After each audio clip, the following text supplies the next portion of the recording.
যাদের ক্যাপকাট ব্যবহার করতে প্রবলেম হচ্ছে তারা আমার এই ভিডিওটা একটু ফলো করুন। আমি ভিডিওতে যেভাবে আপনাদের দেখাচ্ছি এবং আমার চ্যানেল থেকে আপনারা লিঙ্কটি পেয়ে যাবেন, সেখান থেকে ইনস্টল করে নিলেই আপনারা আপডেট একদম চমৎকারভাবে স্মুথলি ব্যবহার করতে পারবেন। তো দেরি না করে চলুন দেখাই আপনাদের। টেলিগ্রামে যাওয়ার পর আমার চ্যানেলটিতে ক্লিক করবেন। M007 এই চ্যানেলটিতে আপনারা নিচের দিকে পাবেন। সো এখান থেকে আপনারা ইনস্টল করে নেবেন। যেহেতু আমি অলরেডি ইনস্টল করা আছে সেহেতু আমি আর করছি না।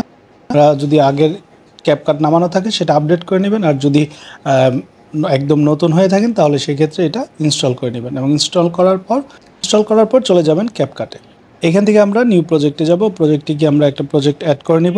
তো আমার প্রজেক্টটা অ্যাড করার পর আমরা চলে যাব ইফেক্টে। আমরা যদি ইফেক্টে যাই, ভিডিও ইফেক্টে ক্লিক করব। এখানে ক্লিক করার পরে প্রো ফিচারগুলো আছে সবগুলো আমি দেখতে পাচ্ছি। তো আমি অ্যাড করে দিই। তো এটা অ্যাড করে দেওয়ার পরে প্লে হচ্ছে।